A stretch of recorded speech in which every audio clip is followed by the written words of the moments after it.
gulli o'simliklarda qo'shurug'lanishlar. Qo'shurug'lanish nima degani? Qo'shurug'lanish ikkita urug'lanish degani. Qolgan organizmlarda hammasida bitta urug'lanish bo'ladi, faqat tuxum hujayralar urug'lanadi, xolos, to'g'rimi? Gulli o'simliklarda ikkita narsa urug'lanadi. Tuxum hujayralar tashqari nima urug'lanadi? Markaziy hujayra urug'lanadi. O'shaning uchun gulli o'simliklarda qo'sh urug'lanish hodisasi deydi. Tushunarli? Xo'p, endi qo'sh urug'lanishda nimalar qatnashadi? Gulimizni urug'chisi va changchisi. To'g'rimi? Mana chang nomida nima yetiladi? Chang yetiladi. Changning ichida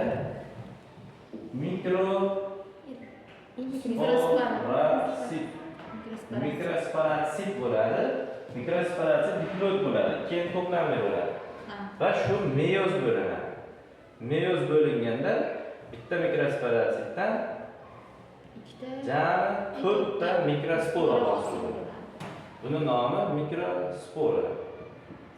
Endi har bir mikrospora mana har biri haqida gaplashyapmiz. Har biri ikkiga bo'linadi.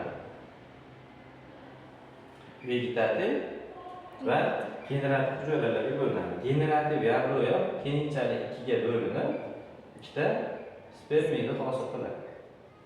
Tushunarli yetgacha changda bo'ladi. Bitta mikrosporada ikkita spermiy hosil bo'ladi, deymi? Ha.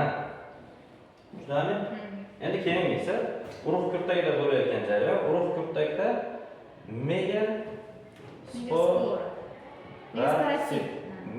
megasporatsit bo'ladi. Demak, bu ham meyoz usulida ko'payib, bitta yirik va 3 ta mayda hujayralarni hosil qiladi. Bu ham diploid to'plamli bo'ladi, megasporatsit. Endi 4 ta hujayralarni hosil qiladi, to'g'rimi? Buni nomi megaspora.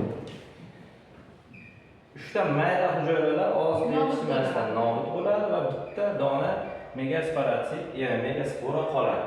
Endi megasporamiz qarasa meyoz bo'linish neviritniyaga, to'g'rimi? Qarasa meyoz bo'linadi, 3 ta o'lib ketdi, yana bitta qoldi. Nima qiladi meyoz bo'linadi deb turib, endi mitoz bo'linib ko'raychi. Mitoz bo'linib ko'rsa bitta megasporadan 2 ta megaspora hosil bo'ladi. Endi qarasa yaxshi ekan mitoz bo'linish. Keyin yana mitoz bo'linadi. Bo'linsa nechta bo'ladi? 4 ta bo'ladi. Yana mitoz bo'linadi. Yana mitoz bo'linadi. Keyin 8 ta bo'ladi. Jami 3 ta mitoz bo'linib, jami bizga 8 ta hujayralarni hosil qiladi. Urug' kurta. Tushunarli? Bu 8 ta hujayralar qanaqa joylashadi? 8 ta hujayralar. Ikkitasi tomonda. Ana o'rtada. 8 ta hujayralar joylashadi. 3 tasi bitta, 3 tasi tomonda, o'rtada markazda ikkitasi. Tushunarli? Endi vegetativ hujayralarimiz nima qiladi? Vegetativ hujayralarimiz urug' surushchasiga tushgandan keyin o'sib turib, uzun nay hosil qiladi urug' kurtaga kirish uchun. Nay hosil qilib kirgandan keyin endi nayning ichidan spermiylar kalla tashlaydi. Ikkalasi ham kalla tashlab kirgandan keyin yo bu tomondan kiradi, yo bu tomondan kiradi. Ikkala tomondan kirib oladi. Tushunarli? Tushunarli? Yo arada, yo bardan kiradi. Agar tasavvur qilaylik, bu tomondan kirsa, mana bu tuxum hujayra hisoblanadi. Agar bu tomondan kirsa, bunisi tuxum hujayra hisoblanadi. Tushunarli? Ikkita tuxum hujayra bo'lmaydi. Qaysi tomondan kirishiga bog'liq. Tushunarli?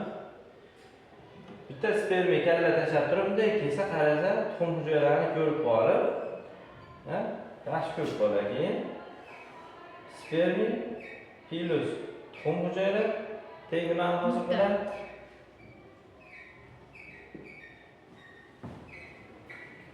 Spermiy plus tuxum hujayra teng murtak hosil qiladi. Endi narigi spermiy nima qiladi? Narigi spermiy bularni ko'rib, men undan ham zo'rini topaman deylarni yursa, o'rtada haqiqatda undan ham zo'r bor ekan. Buni nomi markaziy hujayra. Markaziy hujayrani ko'ryapsan, ikkita hujayradan iborat, demak buni to'plami 2 ni to'plami. To'g'rimi?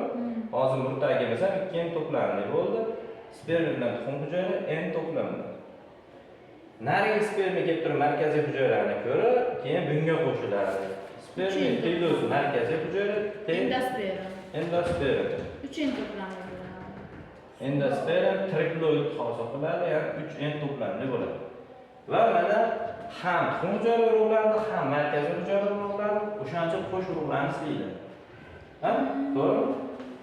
O'shancha qo'sh urug'lar. Endi mana endosperm bu urug'ning tarkibiy qismi, to'g'rimi? Urug'imizda murtak bo'ladi, endosperm bo'ladi, to'g'rimi? Murtak bu o'simlikda kichiklantirilgan varianti, ya'ni boshqa qoya, barg, ildiz hamma narsasi bo'ladi. Endosperm endi buni ovqat bilan ta'minlaydigan narsa bo'ladi. To'g'rimi? Masalan, urug'imizda lovyani urug'ida deylik oqsil ko'p uchraydi. Demak, endosperm bu oqsilni to'playdi o'zida. Sevinchkalarimiz masalan o'zida yog'ni to'playdi, to'g'rimi? O'sha endosperm yog'ni to'playdi. Yerga ekadigan bo'lsak, o'sha ovqat hisobiga murtak o'sib rivojlanadi va yer betiga chiqadi. Yer betiga chiqqungacha yetadi mana ovqat. Chiqmagandan keyin endi ovqat kerak emas, ariga fotosintez qilib o'sib rivojlanadi. Tushunarli? Savol bor. Shu bo'lmasa